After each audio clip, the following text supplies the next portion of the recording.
दोपहर के 2 बज रहे थे। सूरज आसमान से आग उगल रहा था। पारा 45 डिग्री के पार था और हवा के नाम पर सिर्फ थपेड़े चल रहे थे। सन्नाटे को चीरती हुई एक आवाज गूंजती है, खट खट खट। ये रामू था। उम्र यही कोई 35 साल, लेकिन चेहरे पर छाई झुर्रियां और बिखरे बाल उसकी आप बीती बयां कर रहे थे। रामू पिछले 4 घंटे से जंगल में सूखी लकड़ियां काट रहा था। उसके बदन से पसीना ऐसे बह रहा था मानो वो अभी नदी से नहाकर निकला हो। हे भगवान, आज एक भी मोटी लकड़ी नहीं मिली। अगर आज ये लकड़ियां बाजार में नहीं बिकी तो लगातार तीसरे दिन घर में चूल्हा नहीं जलेगा। मुन्नी भूखी सो जाएगी। रामू ने अपनी फटी हुई कमीज से माथे का पसीना पोंछा। उसके पैर कांप रहे थे। भूख और प्यास से उसका गला सूख चुका था। किसी तरह उसने लकड़ियों का गट्ठर सिर पर उठाया और शहर की तरफ चल पड़ा।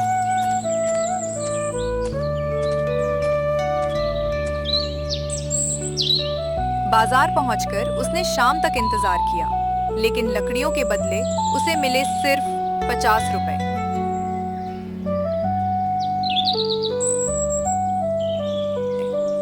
वह उन 50 रुपयों को हथेली पर रखकर रो पड़ा।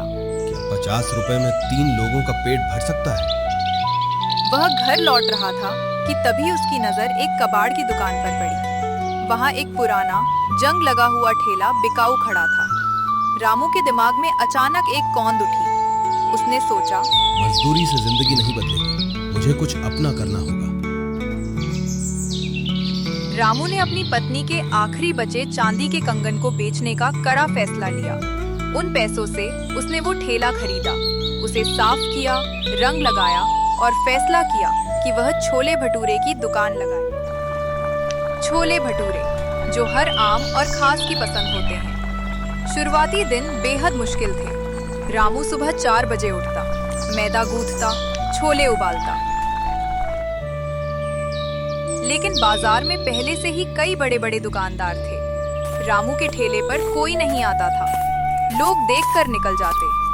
दिन भर की मेहनत के बाद आधा खाना बर्बाद हो जाता। रामू टूटने लगा था।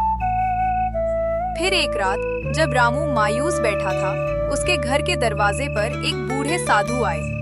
उन्होंने सिर्फ पानी मांगा। रामू ने उन्हें पानी दिया और साथ ही जो बचे हुए छोले भटूरे थे उन्हें आदर के साथ खिलाए। साधु, बेटा, तुम्हारी नीयत साफ है, लेकिन तुम्हारे छोलों में वो बात नहीं है जो लोगों को खींच लाए। ये लो। साधु ने अपनी झोली से एक मटमैली सी पोटली निकाली। उसमें एक अजीब सा काले रंग का खुशबूदार मसाला था। हर दिन छोले बनाते वक्त इस मसाले का सिर्फ 1 चम्मच डालना, लेकिन याद रखना, जिस दिन तुम्हारे मन में लालच आया या तुमने किसी भूखे को दुत्कारा, इस मसाले का जादू जहर बन जाएगा। इससे पहले कि रामू कुछ पूछता, साधु अंधेरे में गायब हो गए। अगले दिन रामू ने वैसा ही किया। जैसे ही उसने खौलते हुए छोलों में वो 1 चम्मच मसाला डाला, पूरे इलाके में एक ऐसी दिव्य और तीखी खुशबू फैल गई कि जो भी वहां से गुजर रहा था उसके मुंह में पानी आ गया। उस दिन रामू का पहला ग्राहक आया। उसने एक निवाला खाया और उसकी आंखें फटी की फटी रह गईं। भाई साहब, ऐसा छोले भटूरे मैंने अपनी पूरी जिंदगी में नहीं खाया। ये भटूरा इतना हल्का और छोले इतने लावाब हैं कि पेट भर जाए पर मन ना भरे। देखते ही देखते रामू के ठेले पर भीड़ लग गई। लोग लाइनों में खड़े होने लगे।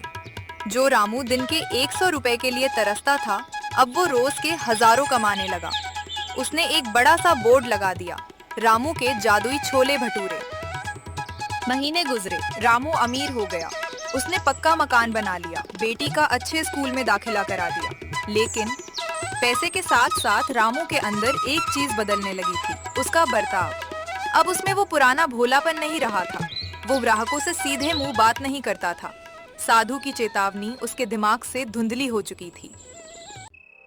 एक शाम जब दुकान बंद होने वाली थी और भारी मुनाफा कमाकर रामू नोट गिन रहा था, तभी एक बूढ़ा भिखारी जिसके कपड़े फटे थे ठेले के पास आया। भिखारी कांपती आवाज में, बाबूजी, सुबह से कुछ नहीं खाया, 2 छोले भटूरे दे दो, भगवान तुम्हारा भला करेगा। रामू झंझलाते हुए, चलो चलो आगे बढ़ो, मुफ्त का माल नहीं है यहाँ। दुकान बंद हो रही है, हिसाब बिगाड़ने आ जाते हैं। भिखारी, बेटा, बहुत भूख लगी है, थोड़ा सा दे दो।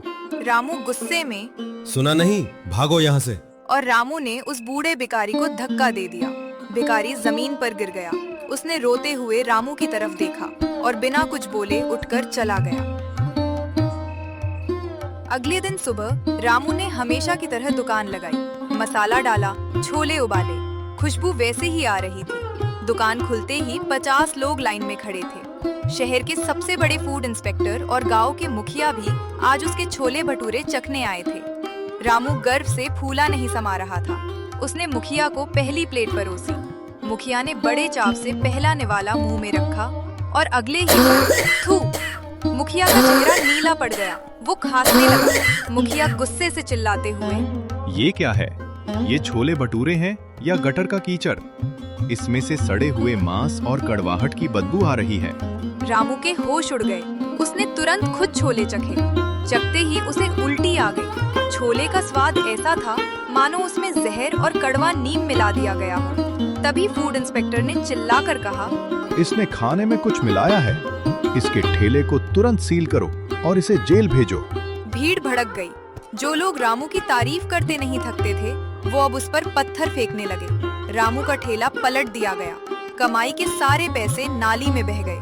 पुलिस रामू को पकड़कर ले जाने लगी। रामू रो रहा था, चिल्ला रहा था, मुझे माफ कर दो, मैंने कुछ नहीं किया।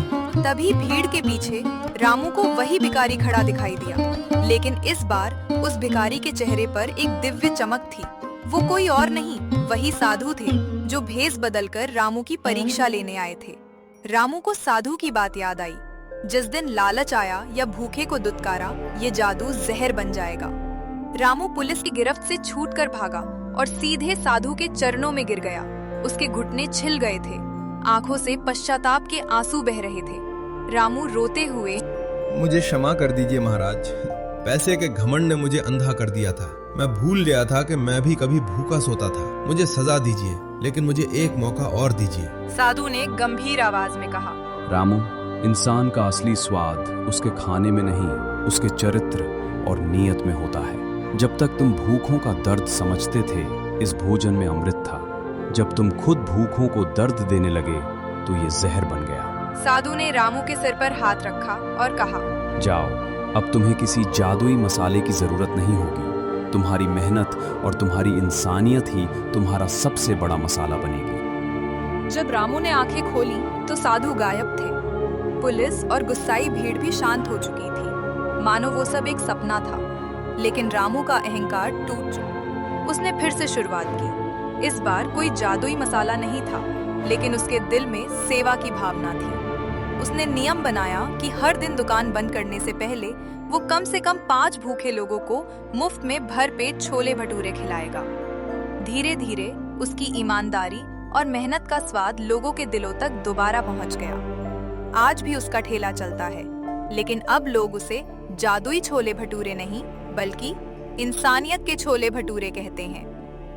दोस्तों, आप लोग वीडियो देखते हैं, लेकिन लाइक और सब्सक्राइब नहीं करते।